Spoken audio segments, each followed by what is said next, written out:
I kind of knew that obviously it was going to be well received on the internet, but I probably didn't really realize how quickly it would take. And then I went to bed, and the next morning I woke up to a broken phone because we had reached over 9 million people, over 420,000 likes, and we had sold over $160,000 worth of stock in 12 hours.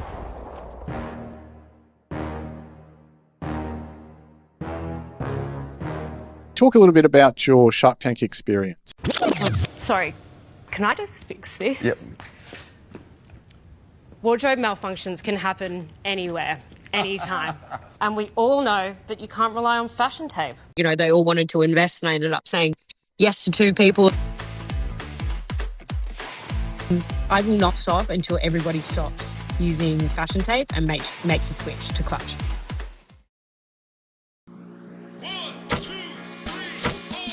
Welcome to The Business Game, a podcast that moves the needle. Hey guys, before we get started today, we just want to take a quick moment to thank one of our sponsors, TraffTrack. If your traffic control, construction, or security crews are still juggling manual check-ins, scheduling, and resource deployment, you're leaving productivity on the table. TraffTrack's app automates shift assignments and timesheets in seconds. Visit trafftrack.com to see why over 1,000 industry professionals rely on it every day. And thanks again to TraffTrack for supporting The Business Game. Hello and welcome to The Business Game, a podcast that moves the needle. I'm Kalena Stano. I'm Steve Plummer. And before we get started, please remember to like and subscribe wherever you're listening. Today, we are joined by Annabel Hay from Clutch Glue. I am so excited for this conversation. I've been looking forward to it. You have been, haven't you? I have. I've been talking about it a lot. So how are you going today, Annabel? I'm so good. Thanks for having me. Yeah, thanks for Pleasure. sharing. Look, just to let you know too, I've got 2 daughters in their 20s, and I did message them and say, hey, is this Clutch Glue any good? And I got the thumbs up from them. So, you know, we're ready to go. We're ready to Love go. it. Love it. To get things started, Annabel, can you tell us a little bit about yourself and about Clutch Glue? Of course. I mean, about me, my name's Annabel. I'm based in Sydney, Australia, but you can probably find me anywhere in the world at this point in time. I'm the founder and CEO of Clutch Glue, which is a globally patented world-first clothes adhesive that is a competitor to fashion tape, which was traditionally people use double-sided tape to stick their clothes into their skin. And one fateful day, I was like, wouldn't it be so much easier if I could just glue myself into my clothes? And so, 4 years of R&D later, and now I invented a sweat-resistant but water-soluble clothes adhesive that's seriously strong, and the packaging is made of 100% recycled materials that's 100% recyclable, which creates no single-use waste and a truly cyclical fashion ecosystem, which is so cool and so fun. Oh, that is so awesome. I didn't know that piece about the recyclable. That's so cool. I love that. Yeah, cool. All right, let's delve into your story a little bit, Annabel. Let's go back to your childhood, early family life, your upbringing and so forth. How did all of that mold who you are today as a founder and as a leader of, I guess, a growing global business like Clutch Glue? Totally. I think that I had an excellent family life and upbringing. I absolutely adored my childhood. I'll take anything to, go back and experience just, a day in my life back as a 9-year-old. It was pretty great. My parents were always super, super supportive of me, and I have an older sister, Lucy, and we're very close in age, 3-year age gap. And I think that, from a really early age, I kind of was always this really confident, outgoing sort of kid. I could never be told no, which I'm sure was super annoying to my parents, but has held me in very good stead as an adult, I would say. And I do remember there was this one fateful night. I was over at a family friend's house for dinner, and I think I was like 7 at the time. And my dad was talking to another family friend about how they would be billionaires if they had invented everything they've ever thought about. And I was like, in that moment as a 7-year-old, I was like, that kind of sucks to live with that regret. I refuse for that to happen to me. And so I sort of just like held on to that as this like little nugget. And I think what that did was that it just like lit this fire in my belly where I was like, I promised myself at that moment that if I ever had a good enough business idea, I would try and execute it. And so when the idea of inventing a glue instead of fashion tape came across my mind, I just knew that it was a necessity and something that I really wanted. And then thus began my journey to start Clutch. Wow, that's so cool. I love that story. With that, getting to where you are now, do you have any major milestones? I know I've read all about you and it's just so decorated in achievements. Are there any that really stand out for you? I mean, we've had a lot of moments and I'll probably miss plenty. But I would say the one moment where I really, really look back on with such fondness was the first time we ever went viral, which was 3 months within launching the business. TikTok is obviously such a great way to get, the messaging out about your brand, but I didn't probably realize how quickly TikTok would take to clutch. It is obviously solving a real issue, and it was a novel first of its kind solution, an alternative to fashion tape. And so I kind of knew that obviously it was going to be well received on the internet, but I probably didn't really realize how quickly it would take. And I remember within 3 months, there was just one fateful day. TikTok, which was basically about a spaghetti strap falling off my shoulder and I clutched it back onto my shoulder. It's a 10-second TikTok. It's like the worst video in the world, but you can go to our TikTok and find the video. It's pinned at the top. I remember I uploaded it one Sunday night and then I went to bed and the next morning I woke up to a broken phone because we had reached over 9 million people, over 420,000 likes, and we had sold over $160,000 worth of stock in 12 hours, which was absolutely nuts. And so I think from there, I was like, okay, it turns out that I'm solving a real problem. And now I need to scale this business aggressively with absolutely no business experience prior to this. You can imagine the calls that I made to all of my friends being like, you need to come over right now. And they had to fulfill over 5,000 orders from my share house in Bondi, which was hilarious to say the least. Thank you to my housemates at the time for dealing with such an episode. And I think from there it was like, all right, we've got a winner on our hands. How are we going to get this to every single corner of the earth, which is still something that we are trying to figure out to this day, but slowly but surely we're doing a good job at taking over the world. Incredible. I love that, taking over the world, right? See. Without putting a dampener on your meteoric success, success is never a straight line. So can we talk about a time or a couple of times when I guess things went really wrong? And so maybe your biggest failure or dip in confidence or whatever it might be. And in particular, what you learned from it and how that has influenced the choices you now make. Totally. I think that I think people look at that, viral moment being like, wow, what an amazing thing. And, you made all this money. It's like, no, that went directly back into investing into the business, into more stock. I needed more than I'd ever, needed before, into marketing, into getting 3PLs everywhere, to shipping stock. There's just so many things that people sort of don't really consider when it comes to, reinvesting back into your business. But I would say that actually shortly after we went viral and those orders started arriving to customers, we were getting some emails from customers saying that their tubes were damaged upon receiving them. And so for the first couple times, I was like, were they just getting damaged in transit? I mean, they were taking 2 weeks to go from Australia to the US. Like, what's the problem? And then I sort of found that there was this pattern with the problem of the tube sort of leaking out the sealed end of the tube. And I was like, okay, I don't think that this is like a crushing problem, because then we decided to send them in boxes so that they wouldn't get crushed. And then the problem was still happening. So I was like, okay, this isn't going away. So then we sort of did a bit more research and digging into it. And we actually found that our manufacturer's sealing machine tube was too hot. And it was actually piercing the seals of the tube, which meant that a lot of them actually had holes in them. So, of course, that meant absolute mass refunds, manufacturing more stock, replacing orders that were damaged with stock that was not damaged. And so you can imagine we went into even more debt from that process. And so I think what that did, though, was once we realized that that was a problem that we could have as a manufacturing defect, we then went into, right, what can we do to engineer these tubes so that they're not quite as sensitive to heat? Also making sure that our manufacturer is aware of that problem and making sure that that's a problem throughout our quality assurance process, that we check every single tube to make sure it's defect free before we send it out. So from there, as much as it seems like it was a really big setback and it was the scariest problem I'd ever encountered at the time, and it was the first problem we'd ever encountered, it turns out that all it did was just put some really great processes and guardrails in place to ensure that the same problem doesn't happen again.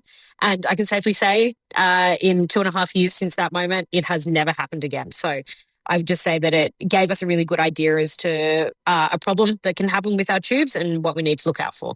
So just to follow up just quickly on that, did that mean that there weren't quality assurance processes in place, or was it that the right ones just weren't in place? Or was it a case you just didn't know what you didn't know?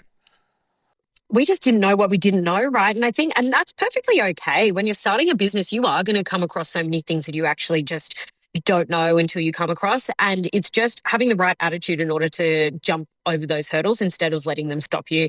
And I think that it was something that now is a question that we ask all of our manufacturers, and we make sure that we have quality assurance testing on every single batch to make sure that that problem doesn't happen again. But at the time, it was something that I never even knew would be a risk, because for me as a customer, I'd never experienced an exploding tube before. And so I was like, it's not even something that I kind of even thought about being a problem. I just thought that, I don't know, they're sealed and that's that. But no, it turns out that actually every single tube on the planet has a pretty similar QA process. I just wasn't aware of it. Wow, so interesting. The things you learn. So before starting Clutch Glue, you worked in construction management, which I love because I actually did the same. So I know that is very high pressure, and you have to be, constantly responding to not similar problems, but there are issues on site, and you've got to think fast, right? Because it's a domino effect. Totally. Are there some things that you have taken from that career, do you think, that have helped you to shape Clutch Glue to what it is now?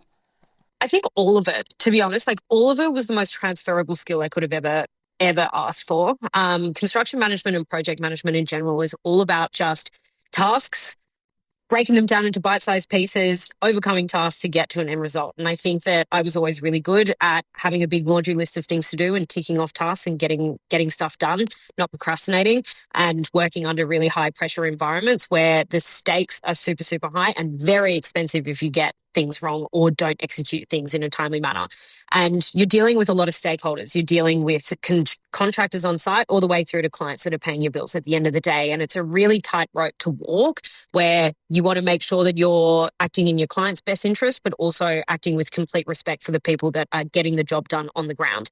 I think that is something that I've really, really always had a huge respect for, is everybody plays a part in this process in the supply chain, whether or not they're my retailer at the end of the day that's paying my bills or they're my manufacturer. We all work to the same, we all want the same outcome at the end of the day. And I think it's just really important that you deal with everybody and you speak to everybody on a level playing field and act with respect, regardless of who you're talking to, whether you think they're below you or above you on the supply chain, it doesn't matter. Respect and paying bills on time is what makes the world go round. Yep, I love that. Love that. Yes. Yeah. Well, vendors hear that? What, paying bills on time, right? Can we? And I will go on the record and say that any vendor that has ever worked with me, I can tell you that I am the world's best payer, because that is what gives people the reassurance they need to work with you again, and also really, helps them. They've got bills to pay as well. We're all running businesses. Yeah, absolutely. Yeah, I love that.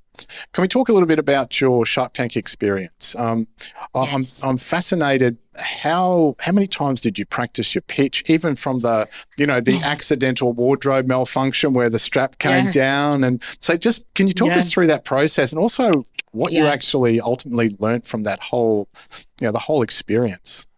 Yeah, Shark Tank was a really fun one, and obviously has gone very, very well for me. That is no accident why I was so successful.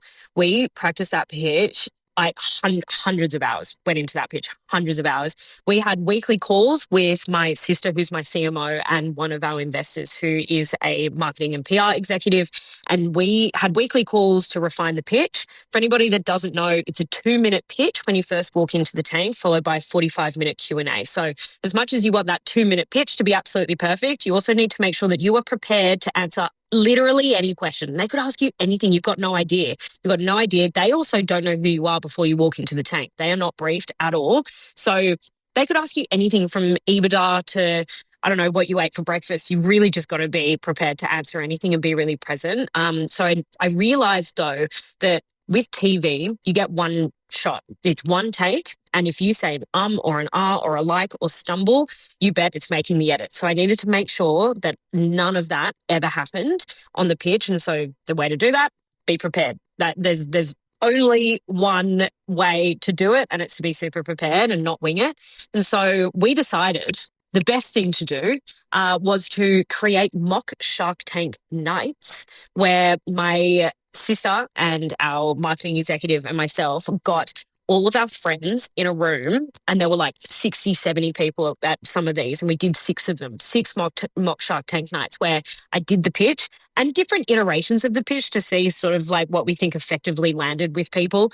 And then we did 2 or 3 hours of a Q&A after that, and we did it about 6 times. So you can imagine I'd answered every question under the sun, and we got shark-like people that we knew from sort of, I don't know, down to my old boss and down to people that I knew were small business owners and things like that. And we got them to sit on this Shark Tank panel, different panel every single time. Even down to my sister found somebody that was on Shark Tank France, and I had a call with him at 1 a.m, getting absolutely grilled by a Frenchman about my business. And it was just the best thing we could have done, because I was like, I can make mistakes here. I can fall flat on my face here, and this is a safe space. I can't do it on TV. So that was the best thing we could have done, because then by the time it got to pitch day, it's about 6 months I had to prepare for this, sort of like 5-6 months. And so by the time I got to the pitch, pretty much my first thought I was like, thank God this is finally about to be over. Like, I've been preparing for this for so long. I actually can't believe that the day's finally arrived. And then what it did was that it actually just put me at complete ease and confidence. I knew everything. I knew everything. I knew any kind of outcome that could have happened, and I was prepared for literally any questions. So what that did was that I was just super present. And then the kind of confidence that I was able to present that pitch in was, honestly, you could feel it through the screen. And I think that is why it's so addictive, and why it has over 350 million views across socials, is because people really love watching it. That wardrobe malfunction, though, that we had with the dress. Funny story about kind of the, logistics around like how you do that. So for the longest time, we were like, do we do a bike shorts example? Do I do like my socks falling down? Do I do a strapless top? Do I do a plunging neckline? All of them were sort of a little bit distracting and a little bit janky. And I was like, what's something that's just like effective and quick? And then I was like, you know what? The strap is actually probably the best bet. So what I ended up doing, though, to execute that was that I actually, you'll probably see it if you go see it again, is that one half of my dress is actually clutched up. And so what it meant was that this strap was like rigid enough that actually just kind of, when I like dropped my shoulder ever so slightly, it sort of like it really exaggerated and came off. And so that was the best thing that we did from just like literally a clutch perspective, was kind of a few camera tricks to make it a little bit easier for me, so that I didn't really need to over exaggerate that movement. And it was so effective. You could cut the tension with a knife when it first happened. And I think that they were fooled. I think that they thought that it was a real wardrobe malfunction when it wasn't. And I think that that's when they were like, okay, this girl's a smooth operator. She knows what she's talking about. So we had a lot of fun executing that one. And I'm so happy with the way that it all turned out. But don't try and ask me to do it again. It's past. It's done. I don't know whether I could actually do it as well as I did now. I practiced it. I'm not joking. I reckon like every single drive ever went on, every single sort of spare moment when I was like making lunch, making coffees, making tea, I would like do the pitch. And I was doing it in my sleep. I remember dreaming about it so many times, about like actually saying the pitch, because I just knew it verbatim. It just became a part of me. It was a part of my personality at that point. And did they ask you any questions that caused a bit of a pause, or had you nailed everything that they just couldn't find a crack there? Funny story was that actually, like at the end of the 45 minutes sort of Q&A, what you see actually if you watch the episode is they didn't have any other questions for me. They were just kind of like, okay, thank you. And I was like, yeah, thanks guys. And I just kind of leave, and it was just this kind of like, oh, okay, yep, I answered all their questions, and it was all very happy, and they all wanted to invest, and I ended up saying yes to 2 people, and that was all like, a really happy kind of episode. But I just remember kind of standing there being like, yeah, okay, like, sorry if that was a little bit boring for you. Like, so what do you think that whole experience taught you about yourself? I think that just like what it drives home for is preparedness is key. I think that so often we almost glamorize or romanticize winging things and just kind of, oh yeah, I accidentally just did that and it did really, really well. But that's not the case with a lot of opportunities. And especially when you're going on TV, high stakes environments require preparation. And I will always die on that hill. And I think that women not to cast, judgments here, but I think that women are typically way more prepared than men when it comes to these things because we just don't, the fear of being perceived negatively is all consuming, where it's just like, I am going to be as prepared as possible, where I do think that a lot of people go into these conversations being like, oh, whatever, what will be, will be. But I think that what it's made me really reflect on and sit down and analyze, all right, what kind of outcome am I wanting from this certain experience? And what can I do to ensure that I get that outcome? And more often than not, it's just being as prepared as possible. And I know it's boring, but it's the truth. Yeah, wow. Yeah, I love that. Yeah, being prepared. Yeah. Yeah, who would have thought, right? It's boring. No, yeah, It's boring. but it's You'd read important and about it it. pays off, Yeah, right? you've heard about a new success secret hit first here, folks, right? Be prepared, yeah. And, I love an underdog story. I do. But there's just moments like that where you're like, nah, that's high stakes. Like, Yeah. let's be prepared. Yeah, Yeah. let's not wing this one. Yeah, Yeah. you only get Yeah. one shot here. And was that your first pitch ever, or had you pitched? Pretty much. Yeah. That was definitely my first pitch that I had ever done very seriously, if that makes sense. So there are people that obviously, I'd given the elevator pitch to a bunch of times, but that was the first pitch where it was like, what's 2 minutes of raw data about my business where I can just pepper them with information. So yeah, that was my first time doing it. And I don't know whether it was beginner's luck, but I think that I've taken that confidence and I've taken that, look at what I've done on Shark Tank. And I know that I can replicate this in any kind of pitch scenario that I've had.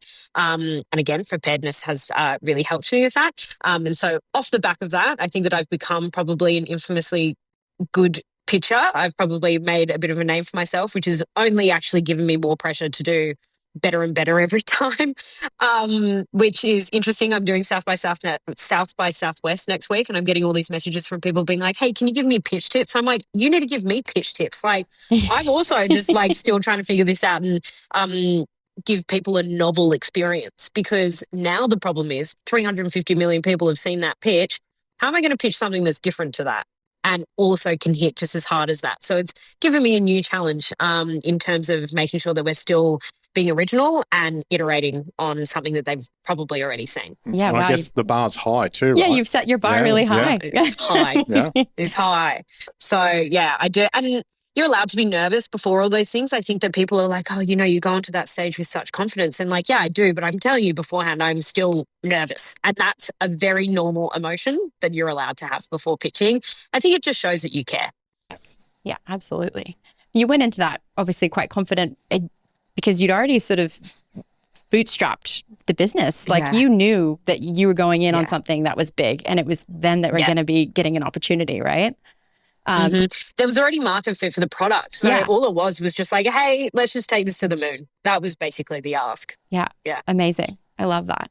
And how I'm really interested, going back a little bit with your time working in the construction management, while you were waiting and creating this product, Yeah. I think I saw that would have been really hard, patience, right? Because you created the product and then you had to get all these patents before launching, because you don't want someone to steal. So what was that process like for you? How did that feel? Well, I think that the patience was something that is definitely a learned skill from construction. I also knew that there was always going to be problems. In construction, your phone doesn't ring for somebody to tell you thank you. Your phone only ever rings when there's a problem. And I just knew to expect that. So, and I think that kind of then just gave me the confidence that I could overcome any problem. And whether that was through creative problem solving or whether that was delegating a problem to an expert to overcome for me and pay them, I knew that there was a way to go about anything that came across my desk. The patience around the 4-year-long process to invent and patent Clutch was, it was testing, definitely. But I think that honestly, by year one it took a year to even just get the formula that we all know and love. I think that I was probably suffering from Stockholm syndrome a little bit, where I was just this is just some fictional thing that I'm working on and it'll probably never launch. I almost just spoke that into my own narrative, which was just oh, it'll launch when it launches. And I think what that did was just relieve all this pressure and weird deadlines and those deadlines are just counterintuitive. You're building your business and you want to make sure that you launch a product that's perfect. It's not a software company that you can constantly iterate and create new updates. Your product needs to be perfect the moment it hits a shelf. And so I knew that that was going to take time. And I knew that if I got investors on board too early, they were probably going to inflict some kind of time pressures on me, where I knew that if I just bootstrapped it and just worked through it in my own time, it was going to launch when it was 100% ready and when I was ready personally ready for it to hit shelves and to run a business. And I think about that actually being my superpower. And I tell people a lot that I mentor that are about to launch a business, but, haven't done it yet. And they're still in the R&D phase, or they're still, getting all of their marketing plans together or whatever it might be, just to enjoy that process, because the real work does start once you've launched it. It's actually the funnest part. Looking back in hindsight, it was the funnest part when actually I hadn't launched anything out yet. And I was just felt like this mad scientist that was just doing this funny little project on the side. So just don't give yourself any big barricades. Give yourself as long as possible. And when the timing's right, it'll be right. And I think that just inherently makes you patient. I love that, because a lot of the messaging around, obviously, in the entrepreneur space is fast, go, go, go, break things and fix it later. But what you're saying is sort of opposing that, which I like, because when I was trying to start my business, the same thing. It just felt so much pressure, and then you make mistakes, you're not ready, and it can cost you a lot. Cost you a lot, and even, reputation and things like that, which is so, so, so important that you maintain a good reputation in the market. I think that, the rhetoric around just throw it all at the wall and break it and put it back together, totally fine if you're running a tech company. If you're running an FMCG business, that is not the way that it works with products. It needs to be perfect. It needs to be 100% perfect when it hits the shelf. Yes. Yeah. You mentioned waiting till you were ready. How did you know when you were ready? Personally, I think that I probably just got to this point where I was like, all right, I think that I am at a point in my professional career where I think I've got enough transferable knowledge to sort of now, put this into a new passion project. I do think that if I was any younger, I just don't think that I was emotionally mature enough. I think that my frontal lobe wasn't there, and I probably would have, I think when I was 24, I thought I could do so much more than I could. And then when I was 25, when I launched the business, I was like, I actually know what I can't do. And I think that's so important as a founder, that you know what your strengths and weaknesses are, and it takes the ego out of it a little bit, and then you're actually able to ask for help.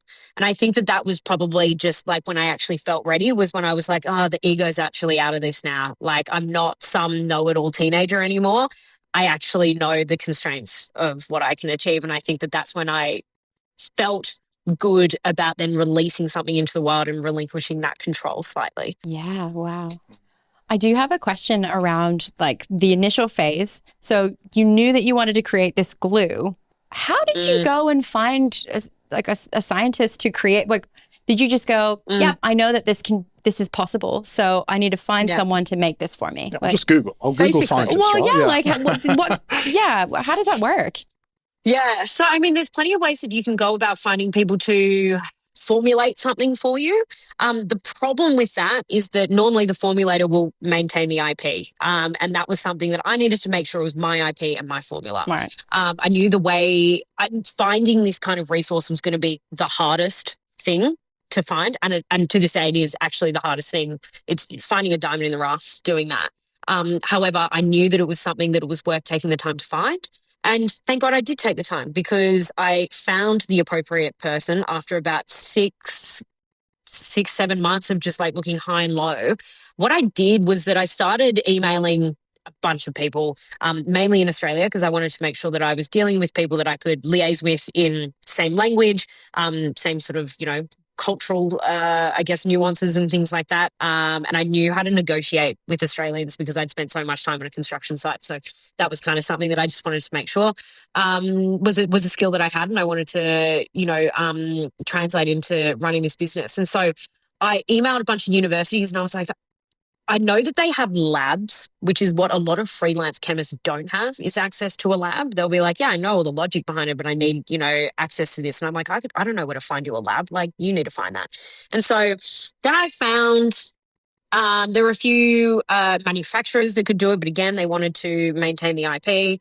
And so then I found this one fateful day, I emailed UNSW, and I think I emailed them for like 6 months, the chemical engineering department. And anyway, they like didn't reply to me. But one no isn't enough. Two no's isn't enough. 10 no's is not enough. And so I just emailed and emailed and emailed and emailed and berated them until finally I think somebody was just sick of me and was just like, I don't know, email this guy and see what he says. And I was like, great. So I sent him an NDA. We jumped on a call the next day. And he was doing a research project for a few years at UNSW inventing fire retardants, but he had 9 PhDs. And he was really, really interested in the science behind it, but did not care about the end product at all. Like, in fact, I remember the moment where I knew I really wanted him was when he was just like, but why would you want a water-soluble glue? And I'm like, you don't know why this is so good, and this is a great partnership.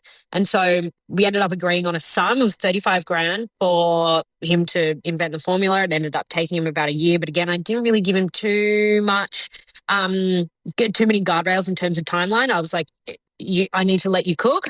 And then when we've got a good formula, we'll know we'll have it. And so I think we had like 12, 13 different iterations of a formula. We had a whole panel of my friends that tested it that had different skin types. So on psoriasis, on people with sensitive skin, you name it. Like, we tested it on everybody. And Clutch was the final formula that we ended up, the formula that we all know and love was the one that we ended up going with. And it was the one that nobody had a reaction to. And we went, perfect, this is the one. So from there, I basically paid out the rest of his contract that I owed him. And then he handed over the formula and the entire process. And then I ran off to the patent office and to my patent lawyer's office, to get it patented, and then started that sort of journey. So that was sort of chapter 1, which was definitely the hardest. But what that did was, once I had the formula, I was like, well, I can't stop now. Like, I've done the hard bit. Yes. Now I can do the rest of this, and it's just going to be expensive and it'll take time. But the hard part was over, which was getting the invention done. Yeah. Hey guys, just wanted to do a quick shout out to our affiliate partner, Opus Clip. If you need great videos without hiring an editor, their AI engine turns your raw clips into share-ready content in under a minute. No skill required. Find our link in the description to support our show and get a great sign-up bonus. Create more, stress less with Opus Clip. Now back to today's episode.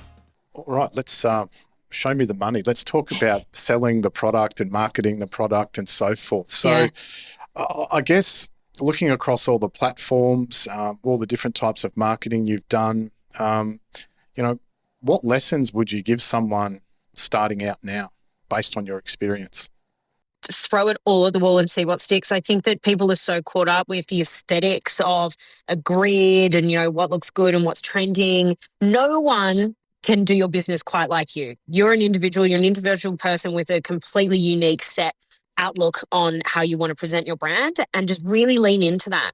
We don't have an aesthetic feed at all. Look at it. It's actually like all over the place, and it's just like a bunch of use case videos and different giveaways. And we just do so much community and experiential marketing, like guerrilla marketing.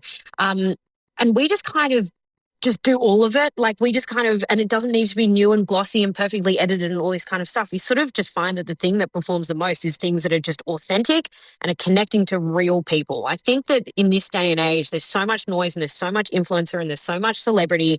People kind of just see right through that now, because they know that it's a cash grab. As in, when you're just a real person solving a real problem, getting in front of everyday people and solving the everyday person problem, people really back you and come into your corner because they know that you're actually authentic and actually just trying to help.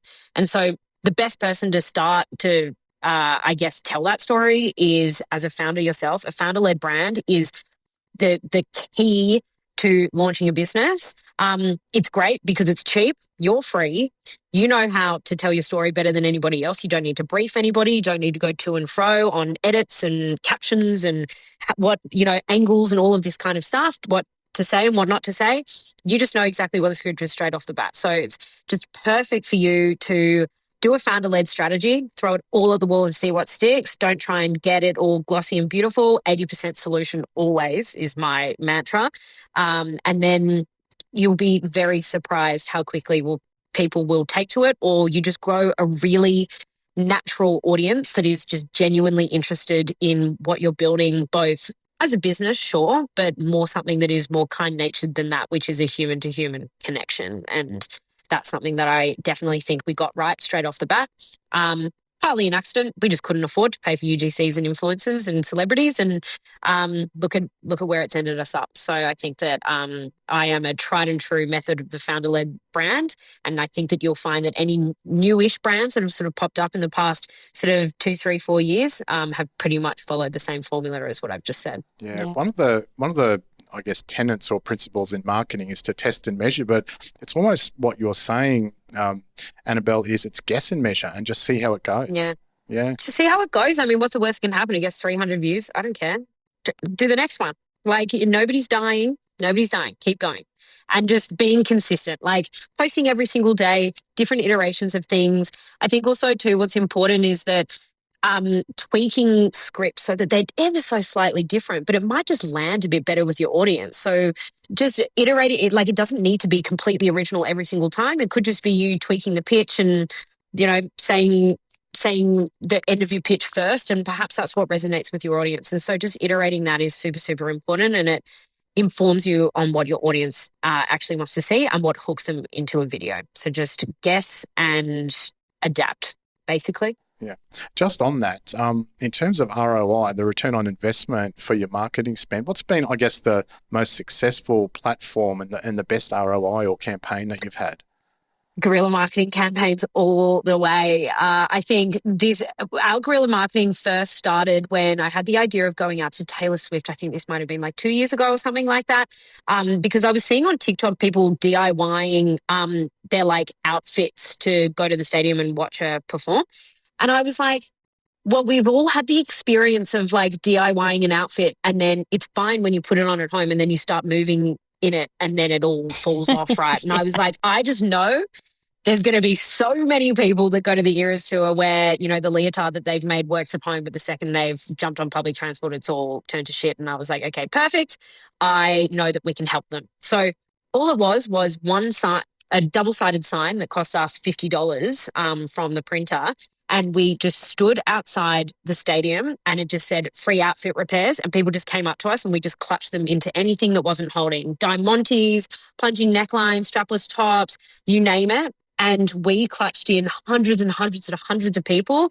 And we weren't asking anything of anyone. It was just like, we are here to help you if you want it. And you can imagine that went completely viral, and also just drove home the importance of connecting with your audience on a personal level. Not all of your marketing needs to be this corporate greed. Your marketing actually just needs to be solving a real problem and showing people that you show up for your audience when you need them. And so then we were like, right, how can we translate this guerrilla marketing into running competitions, into festivals, into concerts, you name it? Where can we access those people that need us most? And so that's then translated into going to marathons, clutching people into their bike shorts before they run. We do it for shakeout runs. We do it for literally just fun runs that people do, every single day.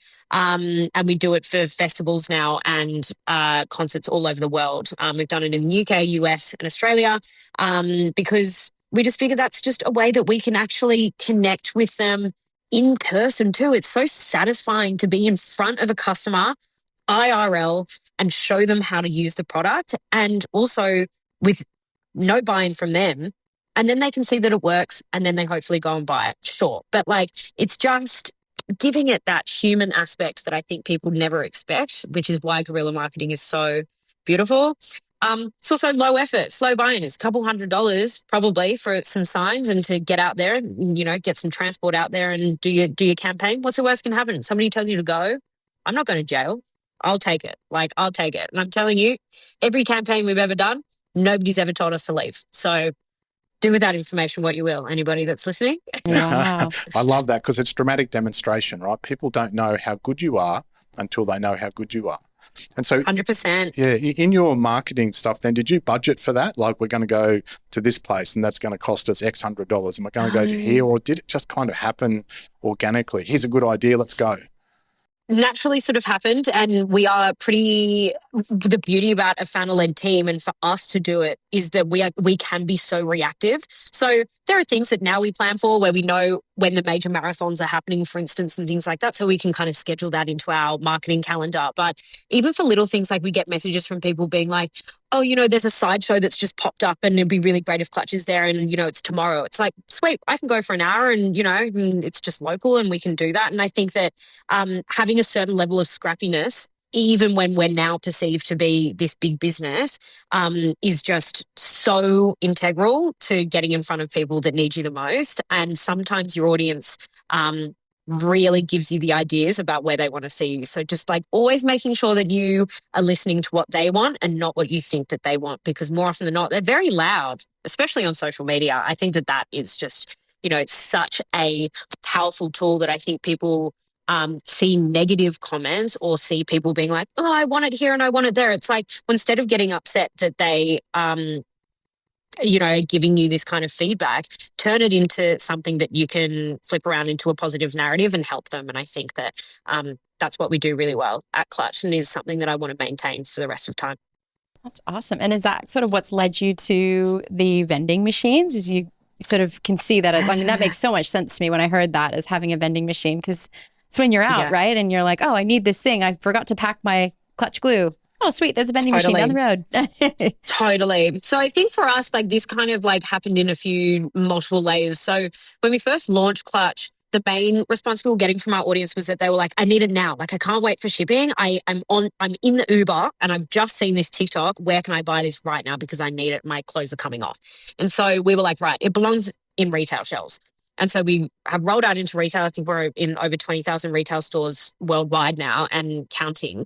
And for us, though, then the other opportunity came where it was like, okay, where do people go when they're having a wardrobe malfunction, but they don't have the opportunity to go to the retailer to buy it on the shelf or the retailer's closed? Like, where can we access these people in moments where they really need us, where we're not there doing a guerrilla marketing campaign because we can't be everywhere at once, unfortunately? And I was like, you know what? Why don't we put a vending machine in the girls' bathroom? And so we decided to roll out this idea, and we were like, so we had this sort of on the back burner for a while, and then this stadium reached out to us in Texas, in Austin, Texas, called the Moody Center, and they were like, hey, we're always looking for brands to do partnerships with, and, Clutch is a really great brand and super interesting. We'd love to hear some thoughts if you wanted to work with us. And so we jumped on a call with them and we were like, hey, timely, we think that we want to put a vending machine in your main concourse bathroom because that's where people are going to go when they're having wardrobe malfunctions during a concert. And they were like, great, let's do it. And so put a vending machine in the girls' bathroom. It's been there for 3-4 weeks now and it's absolutely smashed it. We've saved so many people from grief or from, we've really, I guess, changed the course of people's nights where they've been like, oh, my outfit's coming off and I'm in the bathroom. Oh, what's this thing? A lot of people haven't even heard of Clutch. And so they go into the bathroom and they're like, oh my God, my prayers have been answered. And it's just really cool to access people in that way where they didn't even expect for us to solve their problem, which is a great opportunity. And so now we're scaling that and basically rolling out these vending machines into any possible venue that'll have us. And we're having some really exciting conversations with some people, especially across the States, to roll out this idea. And it's just been so wonderful and so successful. The crazy part about a vending machine in a stadium is that now, we're in the signage all inside the stadium, outside the stadium. We have guerrilla marketing capabilities now where for any concert that we want to, we can go and do activations and clutch people into their outfits as well before they go into the stadium. It also means that we can put Clutch in the artist green rooms that are performing in that stadium, which is really cool too. So we've got Clutch in front of some really, really, really big artists, and we're keen to see what results yield from that as well. Just, you got to play the long game, really. Yes. Do you have like think tanks with your team? Sounds like you're all you say we a lot, which I love. Do you have a process there on how you come up with these fun ideas of ways to getting out there, like the guerrilla marketing? That takes, a little bit of, oh, this is an opportunity. How do we do this? Mainly shower thoughts, to be honest. Yep. Or like when I'm like going to bed, like that's kind of when like the best ideas kind of come to us. And we, meaning my sister and I, my sister's my CMO, and she has epic ideas. I think that we kind of just, our audience, again, it's kind of just like picking up on little things that you sort of hear from either your audience and community management and, our TikTok and Instagram, and hearing sort of little things that people might leave comments on. And it's never quite as obvious as, I need a vending machine in the girls' bathroom, but it'll be little comments like, oh, I had a wardrobe malfunction in the club, and, some girl gave me safety pins to pin my outfit back together, and things like that, where you're like, wouldn't it be cool if we could, instead of people using safety pins, using clutch, and how do we get clutch in front of them, and things like that, where then you sort of just start fleshing that thought out a little bit, and you just start to think a little bit deeper than actually what your audience is saying. And not every single day we have these genius ideas. And a lot of the ideas that we do have are really bad, and then we're like, no, like we're actually not doing that, or it's not the right time. And that's okay. We kind of just like welcome all the ideas, and sort of Lucy and I just kind of go back and forth until we sort of every so often have an idea that one of us has thought of, and then it's always met with like, oh, fuck yeah, like that's great. And then that's when we actually start building on it. So it needs to feel good to us before we put it in front of our audience, because we do think that we are pretty in tune with what our audience wants, just from doing our own community management ourselves and being just like our finger on the pulse in terms of what they want. Annabel, in terms of getting it into supermarkets and the big retail stores, have there been some problems around that, or some obstacles, or has it just happened really smoothly? And if there's obstacles, how have you overcome them? Well, retail is so hard. You're dealing with terrible payment terms for starters. You can imagine how much stock you need just to launch into a retailer.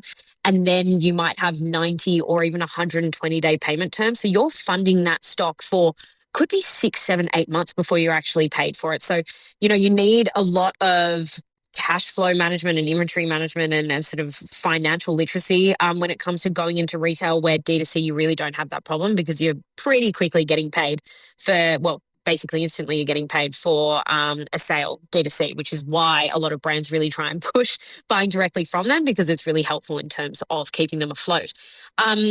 Now, retail was one of those things that people really wanted. It's not a product that you need until you do. So we did know that we belonged on retail shelf and not just D2C. So I started guessing email addresses, because I'm from construction background. Like, I don't know any of these connections. And turns out that guessing email addresses is actually pretty easy. And if you've got a good enough BT subject line and, a pretty succinct pitch in your email, people are pretty interested and come back to me pretty quickly. It does help having a really novel new product that obviously resonates with a lot of buyers. So that also helps. When you're sort of another business that's just duping other things, yeah, you probably won't have the same luck as I did. It's always really great to do something that's novel and new. That got me into CVS in the States, which is the world's largest pharmacy chain, I'm fairly certain. Got me into Priceline. And at one point, it did actually get me into Woolworths. But Woolworths is not a happy story. So what I will say is that for our retailers that we've launched into, Boots, CVS and Priceline Australia, we became their third bestseller within a week of launch, and we still maintain that position as their third bestseller. We are a single SKU product in most of those retailers, which is pretty nuts when you think about just the kind of cut through that we're having with our audience. And we thought that we would get the exact same response out of Woolworths. You take that data and you take that sales data and you think, well, I don't understand why this would be any different. And so they decided to range us for a 6-week trending end cap, sort of end of last year, I believe it was. So it was around Christmas time was when this was 6 weeks. If it sells well, then we would get the range review, and then we'd probably be back on shelves sort of in that February timeframe. And so they gave us a purchase order, and within 2 weeks, I needed to manufacture and deliver in full over 30,000 units of clutch, which is absolutely insane. I pulled a rabbit out of my hat. I begged and pleaded with our manufacturer to get that stock to us ASAP. I did all the quality assurance myself, literally got our family into a warehouse and squeezed 30,000 individual tubes to make sure that they were defect free before we sent them out to Woolworths. And so we got that all done. Somehow got that much stock made in 2 weeks and was delivered in full and on time. Now, then what happened was we sort of were starting getting sales data back, and it was not selling. And I was like, what is going on? And anyway, so then we ended up sending a third-party merchandiser to see whether it was actually on the shelf, because I was like, there's just no way that this isn't selling.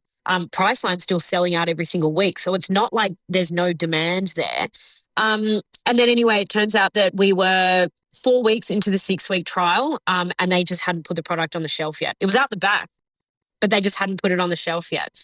And so then I went, right, okay. So I emailed the buyer and I was like, you better get the product out on the shelf. Like, I don't understand like why somebody can't just literally walk 2 steps and put it out. And they were like, oh yeah, I guess so. Anyway, we're putting marketing investment into this. You can imagine we're pushing people into Woolworths to buy it. And then we're getting angry emails from people being like, it's not in there and you're lying. There was this whole campaign that went viral for people saying that like we were lying about being in Woolworths, which that's the dumbest thing ever to say you're in a retailer when you're not. Using Woolworths' name to promote yourself, right? That was what they saw. Yeah. And what they saw, but that's just like completely not intuitive at all and not at all a good use of our money or time. And anyway, so then at the end of the 6-week trial, I think there was only like 40% of stores actually ended up putting the product on shelf. For any of the stores that did actually put the product on shelf, it all sold within a week. So we had absolutely smashed our units per store per week metrics. So with those metrics, we took that to Woolies being like, look at how much we sold. Considering you didn't put it on the shelf, anything that was on the shelf did sell. Anyway, the agreement was at the end of that, we would buy back any of the stock that didn't go on the shelf, that didn't sell because we desperately needed the stock. Because again, Priceline were begging and pleading with us to send them as much as we possibly could. And then they ended up at the last minute being like, oh, actually, no, we've decided we're not going to let you buy it back and we're going to put it on clearance, 75% off. If you know how sales work, we fund that. They always maintain their margin on the RRP. We would then build per unit for that difference. So it was like $15 a unit. It was then costing us for anybody that was then buying it at that 75% discounted rate. Then what that did was at the same time, Chemist Warehouse were doing a range review on Clutch and they saw that it was on clearance at Woolworths and they went, well, it's not selling at Woolworths, so we don't want it, is what the perception of that clearance did to Clutch, which couldn't be further from the truth, which is insane. It is literally in Priceline right now.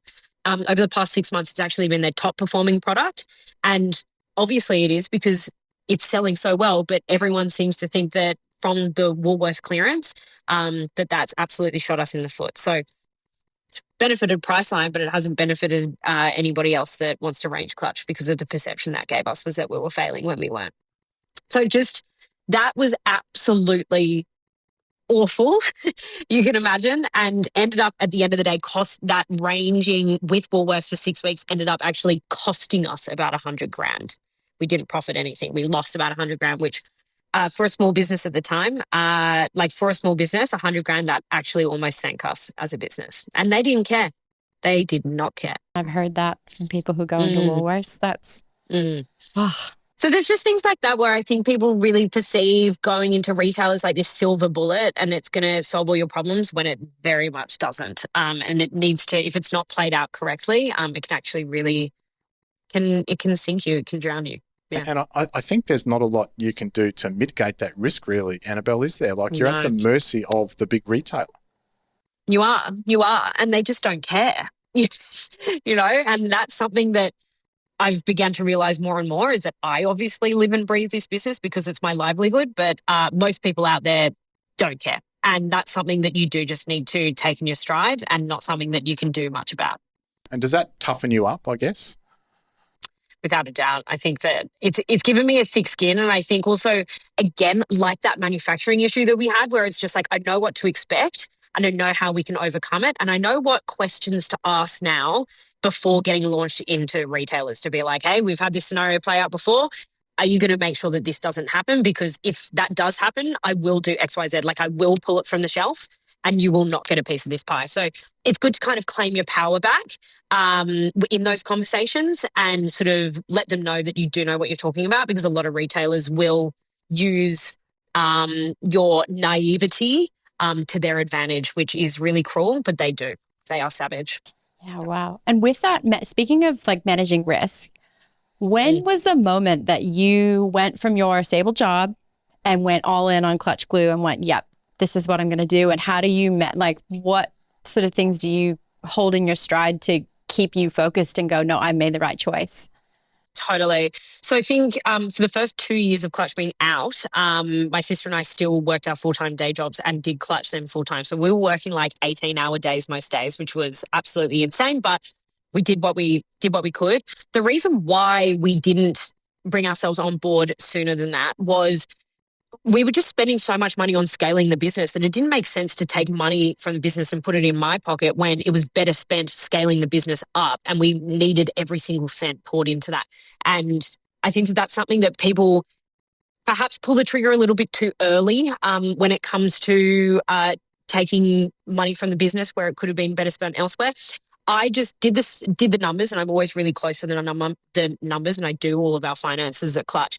And I just realized until our operating expenses became really clear and really consistent, I knew that I couldn't afford to take on a salary yet, because again, things were scaling so much, and there was so many fees that were sort of just like stuff that we ended up needing to pay to get it to XYZ and whatever, and just so many things you can't anticipate. And so until that became consistent, that's when I was like, right, we can actually take money out of this, because I know how much every single month this business should cost me to run. So then what ended up happening was that we did a cap raise at the end of last year. It ended up being the world's largest FMCG cap raise for a pre-seed round, which was absolutely insane. And then that's when I was like, all right, we've got a couple $1 million in the bank now. Let's take ourselves on board and also hire a team while we're at it. So we sort of went from this being this little chaotic side hustle to actually being this business that then we legitimately had to run. And I think that just held us in really great stead. Again, it sort of kept us honest and humble. And I think that we never take for granted what an intense period of time that 2 years was before we were able to grant ourselves the luxury of paying ourselves a salary and working full time just on one thing. So I'd just say to anyone, just to make sure that you've kind of really got that financial literacy up to speed and really understand what your operating expenses are consistently before you decide to take money from the business. Yeah. Right. Looking ahead, next 5 years, what does success look like for Clutch? We want to be everywhere. And by everywhere, I mean, I will not stop until everybody stops using fashion tape and makes a switch to Clutch. Already in the past 2.5 years, we've saved over 12 tons of fashion tape waste out of landfill by making the switch. And I will not stop until fashion tape has been deranged in every single retailer. In Priceline, that did happen. Many Priceline stores do not stock fashion tape now because everybody was buying Clutch. So we're well on our way there, and we're just going to stop at nothing until we achieve it. Oh, congratulations. Cool. That's such an achievement already. How cool. Thank you. Wow. Okay, so we do have a couple of quick fire questions at the end of our interviews. So I'm going to hit you with those. So who is the CEO that has had the most impact on you and inspired you? My main CEO inspiration is a guy called Danny Myers, and he actually is a hospitality guru. So he owns a bunch of hotels, restaurants, and things like that all over New York. And he wrote an amazing book. It's called Unreasonable. It's not called Unreasonable Hospitality, is it? No, it's called Setting the Table. Ooh, and it is absolutely incredible book. I'd recommend it to anybody. And I just think he always just really had this can-do attitude, and just really had his priorities straight in terms of who you pay attention to the most and then the least. Ooh, I love that. Okay. And what's one piece of tech that you cannot live without? One piece of tech, probably my Notion board. I don't know whether you guys use Notion, but I love it. Android or iPhone? iPhone go through and through. I've got the new one that just came out because my old one, the storage was so full that I couldn't even update it to the new iOS. So. Oh, no. And last one, just quickly, just the title. What was the last book that you read? Who is the last book that I read. Who? Okay. And it's called Who, and it's so boring, but it's literally how to hire people. Love that. And other than in the pharmacies and vending machines, where can people find you and your business? You can find Clutch at Clutch_glue on TikTok and Instagram, or you can find me on Instagram and TikTok at Annabel_Hay. Amazing. Okay. Well, that is all we have time for today. Thanks so much for joining us. This has been such an Absolutely. incredible conversation. It's been inspirational. It has. Really I'm has been. like, Thank you. oh, I'm so excited. You flatter me. Thank you. So we will see you next time on the Business Podcast. And thanks again, Annabel. Thanks for having me, guys. To help support our continued mission to provide free, best-in-class advice from the world's most compelling business leaders, make sure you hit that subscribe button and ring the bell so you never miss an episode. See you next Saturday. Thanks for tuning in to The Business Game. If you like what you heard, make sure to subscribe on YouTube and follow us on TikTok, Instagram, Facebook, and LinkedIn to stay connected. A big thank you to our major sponsor, TraffTrack, for powering today's episode. And join us again on the next episode of The Business Game, a podcast that moves the needle.